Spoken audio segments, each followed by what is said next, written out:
Hi guys, how are you doing? After a long time, I was busy traveling in Sydney, visiting all the new places, guys. So, today we'll discuss about this particular playlist, guys. I have made some bug bounty payloads compilation videos, right? So we will spend around 30 minutes understanding the each video, like why it is made. But before that, we'll talk about these payloads, guys. Like, does payload works, guys? Yes. Are they effective, guys? Yes. Does the payload works means yes, because why? Because there are, for each vulnerability there are thousands of payloads, and if the developers has implemented poor whitelist validations or poor blacklist validation is always poor, guys, or poor output encoding, so these payloads will always bypass the weak security controls. So most of the experts always use the payloads. Are they effective, guys? Yes, they are very effective, because you should not take payloads from only one place, guys. Like, I'll tell you how can I search for payloads. So for all the security issues, the payloads are very important and they are very effective. Should I manually take out the working payloads? Let's say there are 1000 payloads for one vulnerability. So you like so each payloads works in different situation, guys. By default, let's say cross-site scripting, if you have taken 1000 payloads, if you run against the particular website, against the particular parameter itself, let's say one parameter is vulnerable to cross-site scripting, and if you run 1000 payloads, only 10 payloads will work, but those all the other 990 payloads are designed in such a way that they work in different scenarios. So you should not take out only these 10 working payloads and run. No, even though if they don't work, all the payloads keep as it is aside, and you should check for all the payloads using intruder, like pass all those in one particular file which I shown you in my like uh, cross-site scripting godfather approach or something kind of video, guys. I have covered that in my cross-site scripting sessions. What are 5 to 10 benefits of each video, guys? We'll discuss that very quickly. Should I follow the same approach for testing security issues? No, you should not use the approaches which I mentioned in this particular bug bounty payloads compilation. This is just a movie to watch only. This is not an approach to find the security issues, because I made sure that you visualize and understand the payloads, but it doesn't mean that you should follow. Do I have to remember the payloads? No, it's foolish thing. There are 40 to 50 unique security issues are there, for which each security issues is having around thousands of payloads. So even though the world's top number one top 10 hackers, if you take 10 out of 10, they will not remember, guys. Let's say there are only 20 unique security issues. Remember, each security issue has around 1000 payloads. So 20 security issues, 20,000 payloads. Do you think anyone remember at least 200 payloads? No, no one remembers. So you shouldn't remember much payloads. Hardly you should remember like 4 to 5 payloads. That's it. And you should keep in a text file all the payloads, and you should tell in the interviewer that I have 1000 payloads, I can check for them, but I remember only 4 to 5, because these are the basic things. These payloads will not work. The payloads which I have, they can bypass whitelist validations, blacklist validations, you should say like that. Where to search payloads, guys? GitHub is the best place, because most of the payloads they will be putting in at GitHub only. But you should not download the payloads uploaded by one person.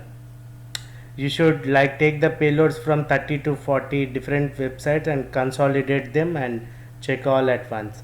Can I run all payloads at once? Let's say for process scripting I ran 3000 payloads. if you have got official project for penetration testing, guys, you can run even 100,000 payloads because it's an official project. But what I would say is you have to split the payloads into like 500,000 kind of thing, like 500, like 300, so that you should not waste time.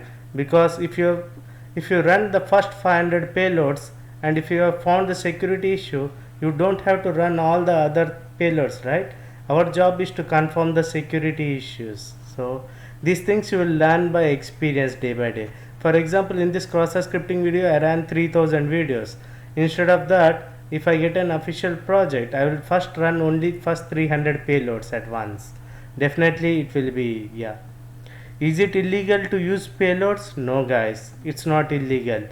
Uh, as long as it can be illegal too, because let's say you should not use command injection payloads, right? You should not use any payloads of a particular vulnerability. For example, cross-site scripting is something like script will be executed in the browser at client side, so that's not a problem. Command injection payloads, guys, yes, it's illegal too. So it's 50-50% chances, because there are some command injection payloads which can delete the files on the server, can create the weak username and passwords on the server, using which other attacker can also try to check for default credentials and can hack into the server. It can upload the malicious files on the server. So command injection payloads, you should not use it, guys. Most people you put the payloads like enabling the remote desktop service, starting the telnet server on the server, creating the username and passwords on the server, deleting the sensitive files on the server, which is highly illegal. So you have to be cautious for using vulnerabilities about which payloads you can use. For example, cross-site scripting, you can easily use those all the payloads. URL redirection, yes, we are simply redirecting, so that's not a problem. SQL injection payloads, yes, it's a problem too, because there are some SQL injection payloads which can delete the files on the server, which can drop the tables on the server, like in the database. It can like delete the tables, or else it can create the files on the server using the out file, or using the, so those are dangerous functions, so you cannot use all the SQL injection payloads at once. But however, I will spoon feed you, as I told you, cross-site scripting you can use all the payloads, URL redirection you can use all the payloads, but for SQL injection, command injection, code injection, you cannot use it. Local file inclusion, no problem, you can include all the payloads. Fuzzing, it also depends on which parameter it is. Sometimes if it is something like input is passing as a query to the database, and if you put some drop table kind of commands, then there are chances that the table can be deleted. But however, if you have got an application for penetration testing, like if it is a test environment or staging environment, what do you mean by test environment? A copy of production environment will be created, so you can execute as many payloads as you want, so you don't have to think about SQL injection and command injection too, because it's not a production environment, right? So there is no chances of damaging a database or shutting down the server. So before testing, you should know like which environment it is, or you should always ask for the test environment connecting to the test database itself. Sometimes developers, what they do is they will create a test environment, but they will point to the production database itself. So that's, again, it's because database is something like a heart to the, what do you say? You can understand that. Yeah. So always ask the developers for test environment itself, then you can run as many as payloads as you want without knowing which one is dangerous, which one is not, like that. Now how can I search for payloads? I'll talk one by one, guys. Now, yes, first we'll talk about the cross-site scripting. I'll not play the complete video, guys. what? Okay, these are I manually executed one by one. In this video, like what all the things we can understand, guys. The first thing is this page is simply accepting an input parameter value and directly printing on the page.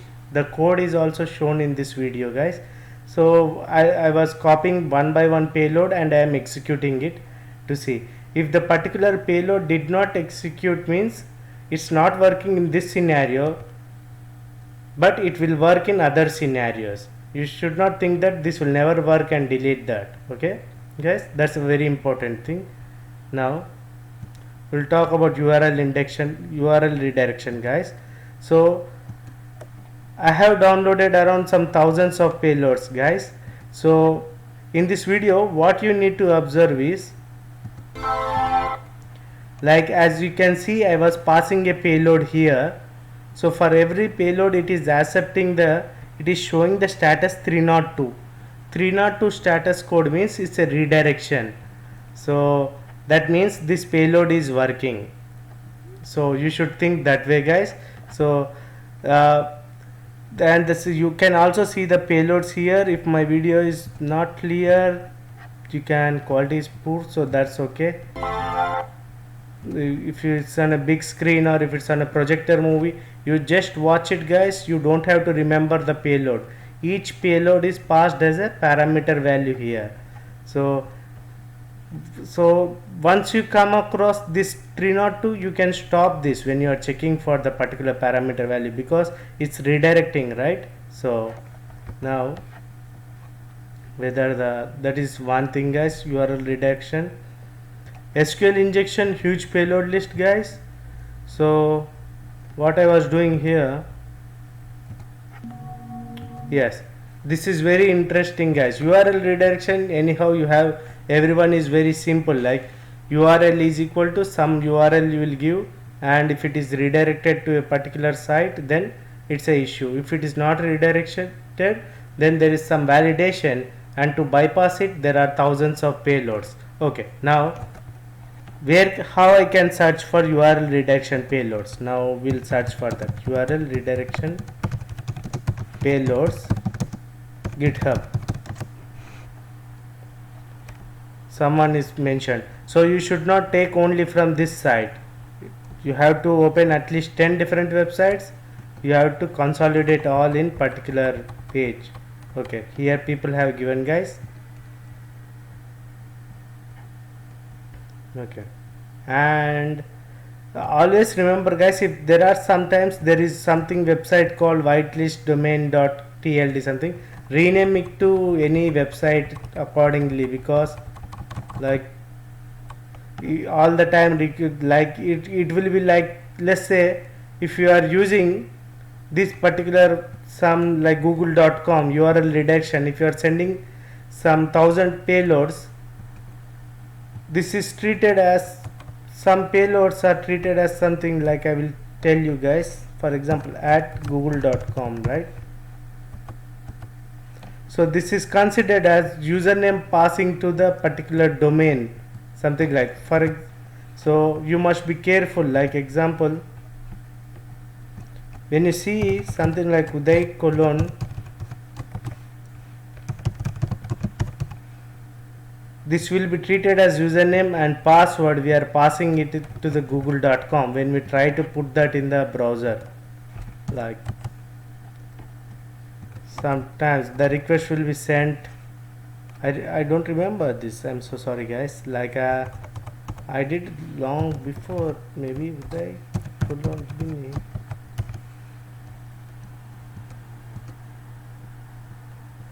Let me, yeah, I don't, maybe not for Google, so yes,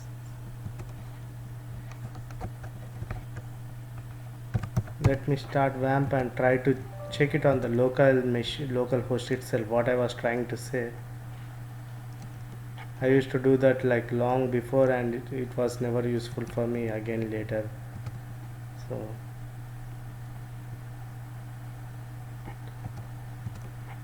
some payloads are designed in such a way. So we'll talk what is the negative impact of using all these payloads. Like will you be in problem let's say guys, let's say the application is vulnerable to URL redirection, and if we are given this payload like 1000 times, like local domain.pw, that means you are hitting this domain for 1000 times, right? What I'm trying to say,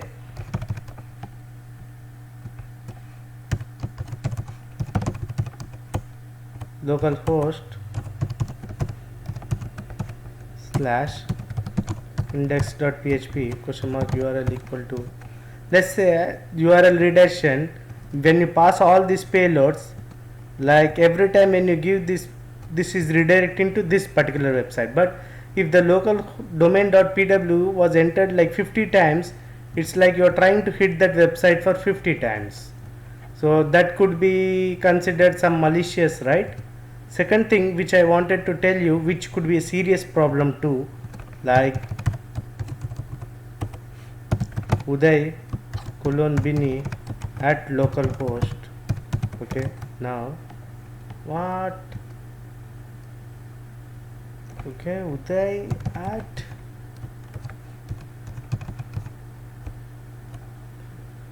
how it could be like, this is a basic thing which, how can I forget that? Like earlier days it was something like http colon slash slash, if you give like Uday colon triplets, that means Uday is considered as username, triplets is considered as password, at the rate is for the domain name after at the rate. So now it will be, if you come across such payloads, that means if the application is vulnerable to redirection, then this means you are trying to check for username Uday and password on this particular website, which is highly illegal after redirection. So you should not use these kind of payloads with colon at the rate kind of thing. So moreover, such kind of techniques would be logged into the log files. See WAMP64 logs, in their logs, let's say the URL redirected with what you tried to do. So it will be like you are trying to attack the server, checking for some sensitive information in that particular website. So make sure before you are using harmful payloads kind of thing. But automation tools like Zap, they are very careful before forming the payloads, guys. So that's good. Now SQL injection payloads, guys. Now when you watch this video, you should be learning 10 different things, guys, which I am gonna tell you. Now the thing is, for example, I paused the video here, right?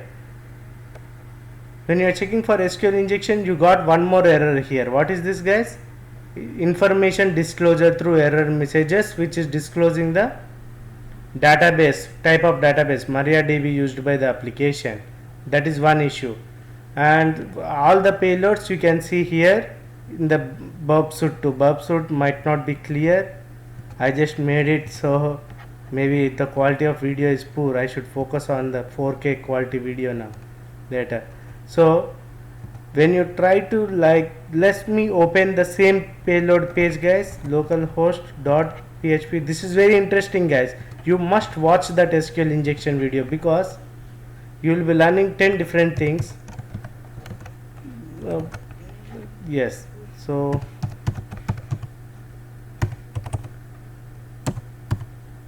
localhost slash, what was showing in the video,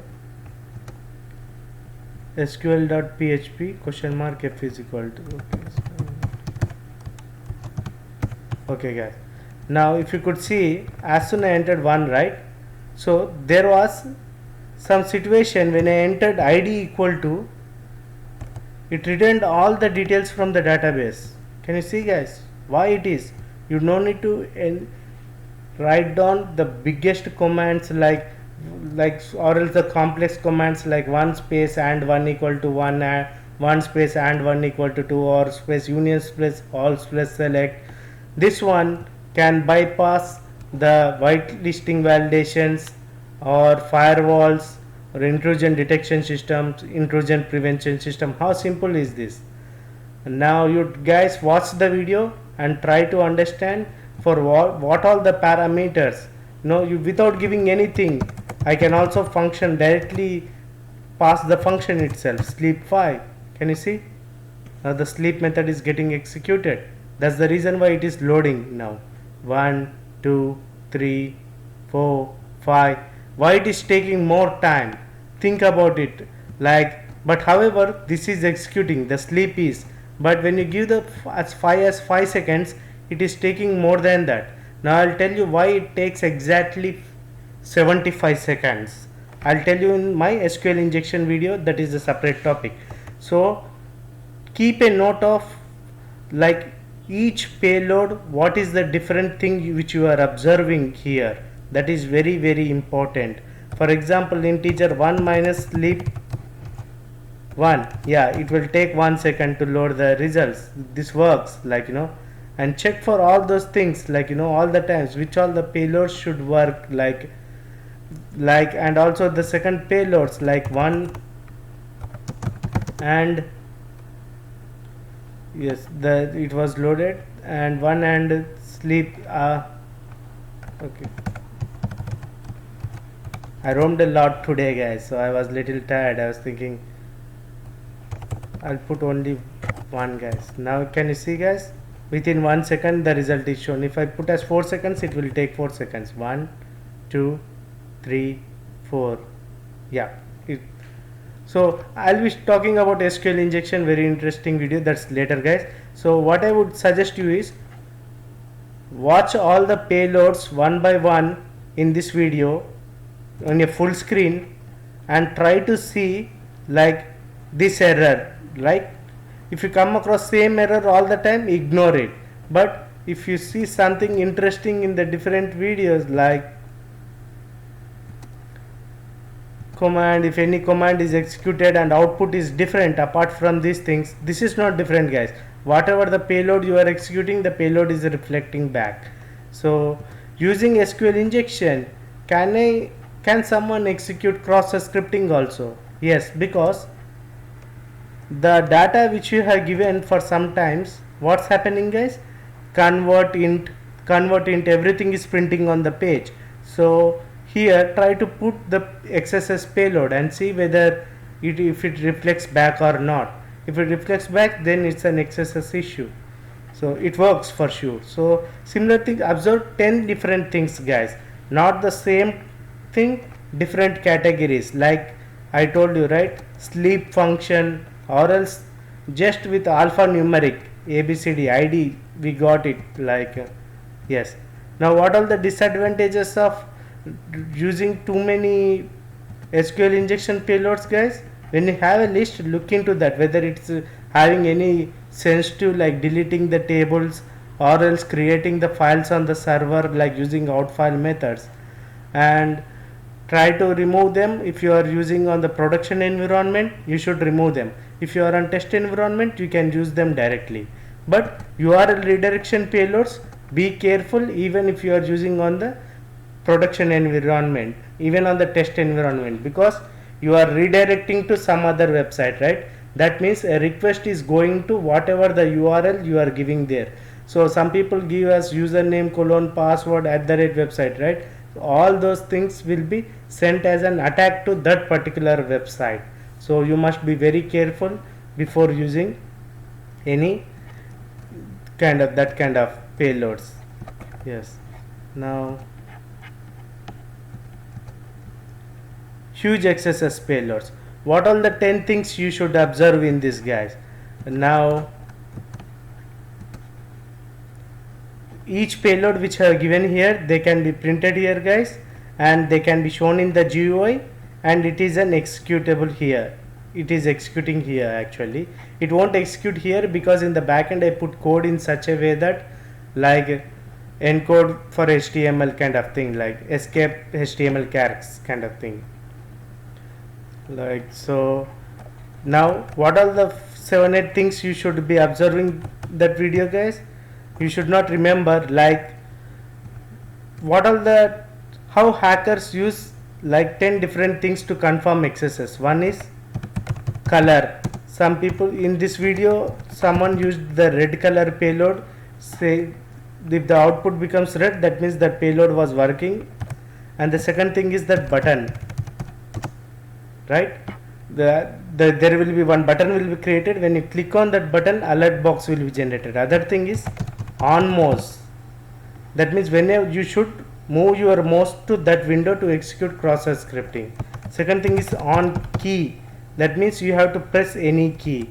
Third one is on cut. You have to execute the control X to for that like function. And href, like a link will be sent in the back end. Let me show some website here, any website which is showing the link. Okay, yeah, can you see guys here?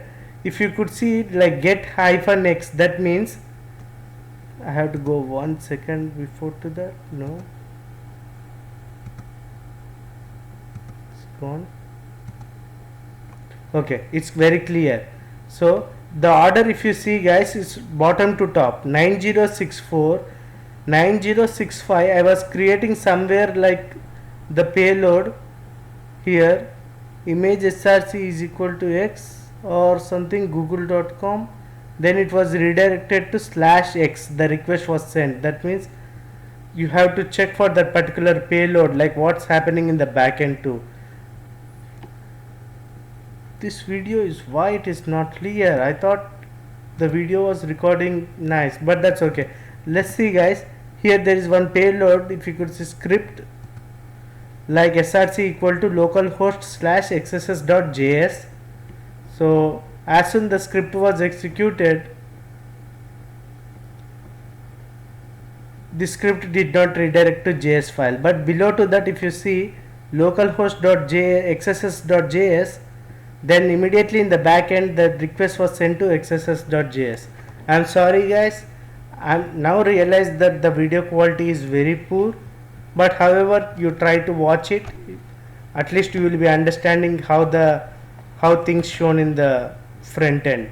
So sometimes what happens, clickable link, one href link, something link will be there, but when you click on that link only payload will be executed. Sometimes on load, as soon as the page is open the script is executed. So all these things are second thing is that like text box will be created to confirm the vulnerability, like there will be comment box or like input fields to confirm the cross-site scripting issue, where if you move your mouse to that windows the cross-site scripting can be executed. So not, these are just limited guys.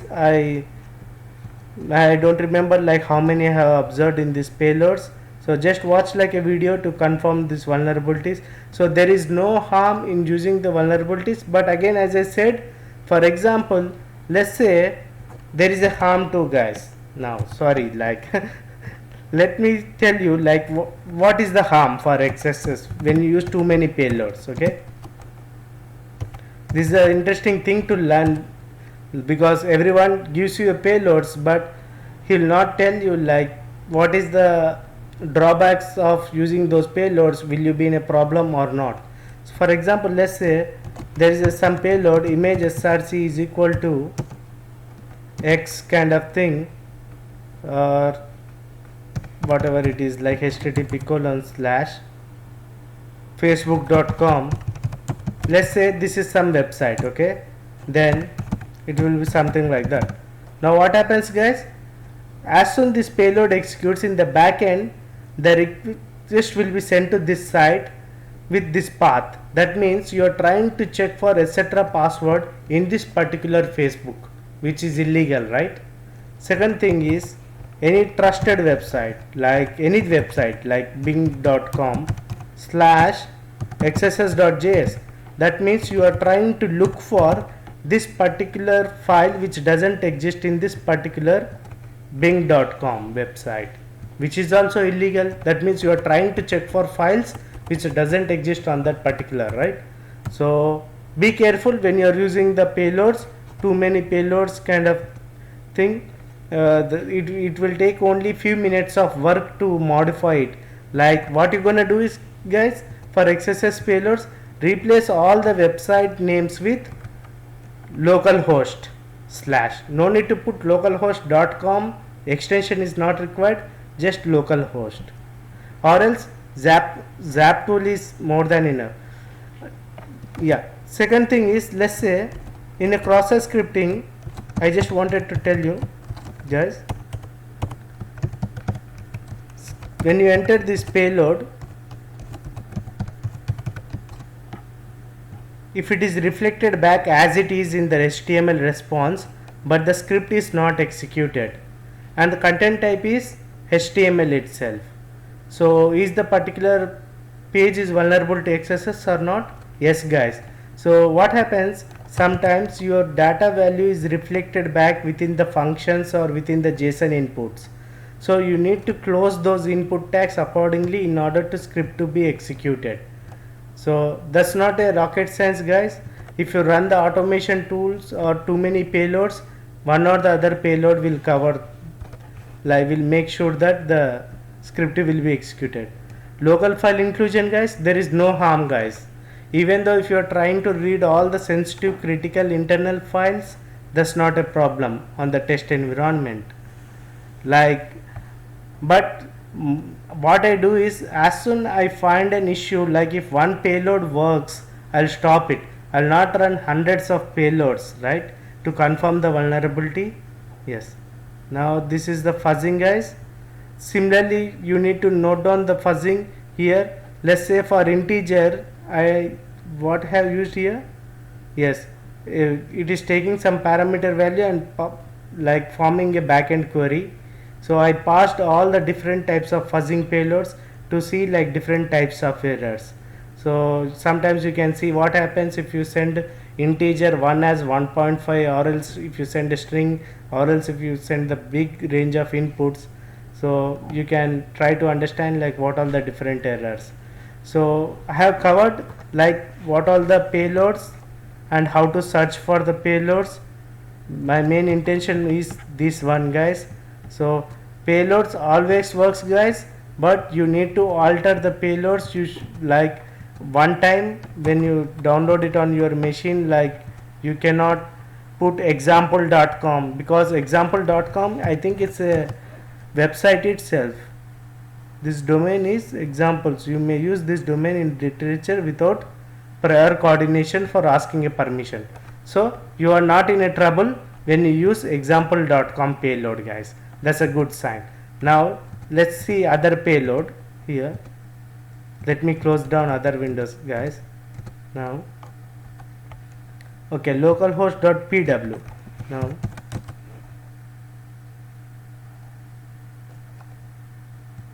okay, this is something like XSS payloads itself. This site is also good. Now whitelisted.tld, whitelisted domain.tld, it is taking to Google. Okay, this is not,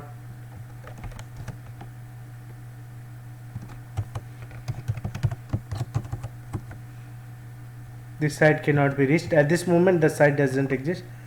Let me show you. There could be some payload guys which can, like example.com is nice.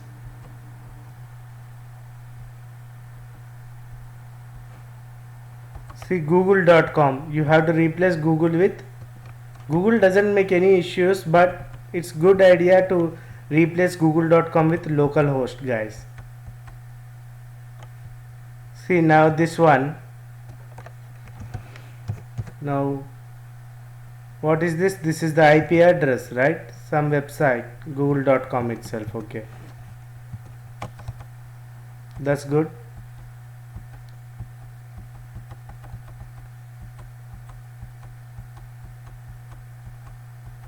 It hardly takes like 1 or 2 hours like to edit all these payloads, like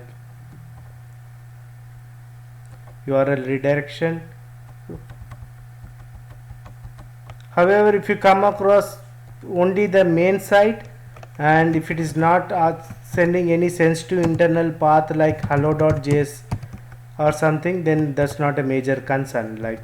Like for example google.com, you are just trying to hit Google, visit Google website with this payload. If the application is vulnerable to URL redirection with this payload, it simply redirects to google.com. But if it is contains something like google.com slash something like hello logs.txt. This is something critical. If this path, if you check for URL redirection, if the site redirects to this path, that means you are trying to check for logs.txt file within the hello folder of google.com, which is highly illegal. So however, the Google has bug bounty program, that's not a big issue. But if some bad hacker puts some reference to some website like any banking application, then it could be trouble. So how do you use this payload, guys? How do you understand this payload whenever you come across these payloads, guys? Maybe I didn't cover it before, right? I'm gonna show you. Whenever you don't understand any payloads which is starting with percentile kind of thing, right? Those are URL encoding. So I'll be showing you. You can use this blindly as it is, but what happens when this URL is decoded? I'm gonna show you now.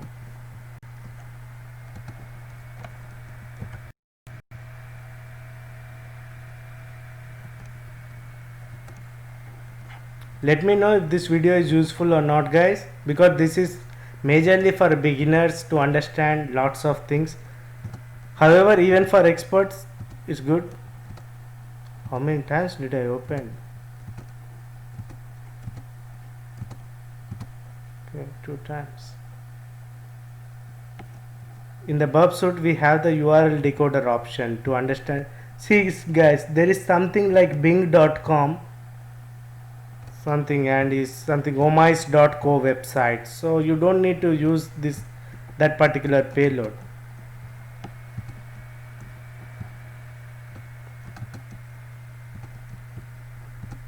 I don't want to make it complex so that you can easily understand. You can paste this, decode as URL. Can you see, guys? Yeah, google.com now. So you should not use this payload, you have to use this as it is, like you don't have to convert this, because he's trying to use the URL encoded format of google.com to bypass the URL redirection validation. This one %09. So as I can see, there is a no harm using this example.com, google.com. If I see this whitelisted is repeated so many times, right, then I could simply copy this www.whitelisted, control H. Let me show you. I'll just take some piece. You need to assume that I have copied all the payloads from top to bottom. Now what I'm gonna do is, I don't want to refer google.com. Then what I'm gonna do, http:// localhost replace all. Now I don't want to refer this particular site. Now either I'll give google.com or else anything, because now that's a 10. Now what does this means here, whitelisted domain means he wantedly put that, like he's trying to put this payload. You have to replace this payload with the website which you are testing. For example, if you have got like udaydatrak.com for testing, so in the payload, whenever you come across whitelisted domain.tld, you have to put udaydatrak.com. so you just have to control H, like whitelisted.com here, copy, and if you have got testing for Uday Datrak, then udaydatrak.com. Now what happens, this Uday Datrak, the website in the backend will look for this word. If it sees this word, then it will try to process this payload. Now what happens, as I told you before, udaydatrak.com is treated as Uday @ means, I believe it's considered as a username or something, like attribute to google.com, and then the payload will be executed. So that's how, guys, the payload should be checked. So this is how the tactic to bypass. This is one of the best payload, guys, to bypass the validations. I bypass this, not this approach. I'll tell you my approach. Instead of using these payloads, what I will do is google.com, I'll enter /hello.php. This page may not exist. Page parameter value. I'll try to use similar payload like this page doesn't have page.